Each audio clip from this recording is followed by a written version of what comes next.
An ERISA non-dominant shoulder claim doomed because of lack of support from a treating physician.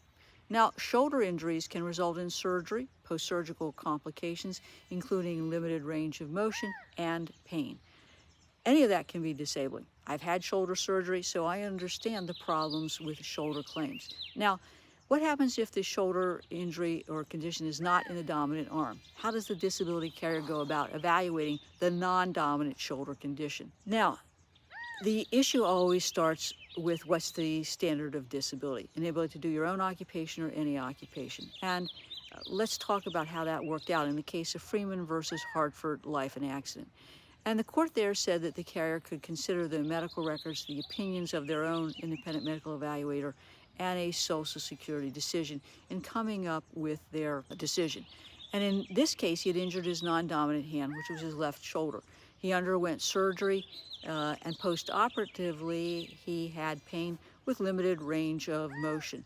That obviously impacted his ability to do any reasonable occupation, this kind of motion, that kind of motion, this kind of motion. Hartford disagreed and terminated his benefits, and ultimately, as I said, this case ended up in front of a federal judge.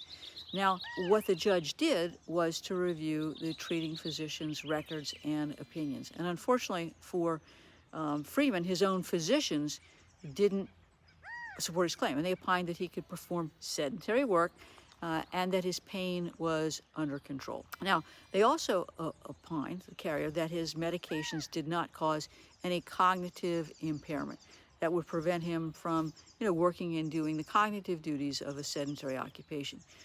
Freeman submitted an unsworn affidavit about his functionality, but that was contradicted by his own medical records and by his physician's opinions. The court ultimately agreed that Hartford, didn't have to give his affidavit any weight based on the inconsistencies between what the medical record showed and what Freeman was saying in his affidavit. Now, Hartford, as we know, is very aggressive about getting independent medical evaluations. They're not independent.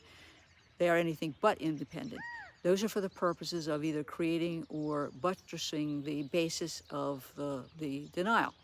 And interestingly, though, Hartford's IME found that his capacity was less than sedentary, rather unusual, at least in regard to the left shoulder, but that he was fully functional in his right shoulder. What also didn't help Freeman was the Social Security decision, and that was denied on the basis that he could do light work, notwithstanding his left shoulder problems. So the court was faced with this lack of support from the treating physician, the opinion of the IME, and the Social Security decision. Unfortunately for Freeman, the policy had a discretionary standard of review, which meant that Hartford could pick what doctors it chose to believe, what it was going to accept, what it was going to reject, what weight it was going to give to the opinions of the treating physician or the IME physician, how they were going to interpret the Social Security decision. And of course, what did they do? They did everything they could do to deny the claim. So they accepted the treating physician's opinion that there wasn't a problem. They sort of rejected their IME doctor and accept the Social Security opinion. So what are the 4 lessons learned here? 1, make sure your doctor supports the claim. 2, make sure any affidavit you submit is consistent with your medical records. Number 3, what you put on forms can make a difference.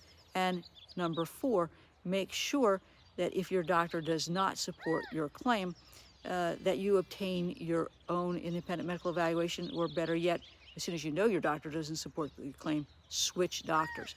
You might also want to get a functional capacity evaluation to determine what the limitations are in the left shoulder, the right shoulder, and how that impacts the bilateral use of your arms. Because the problems with bilateral dexterity issues can reduce a job that's light in nature or sedentary nature to one in which there is no functional ability to do that sacred sedentary job that disability carriers like to say that a disabled policyholder or plan beneficiary can do. If you have any questions about your rights to disability benefits, regardless of where you live in the United States, regardless of who your carrier is, regardless of your shoulder condition or any other medical condition, give me a call at 727-894-3188 for a complimentary consultation.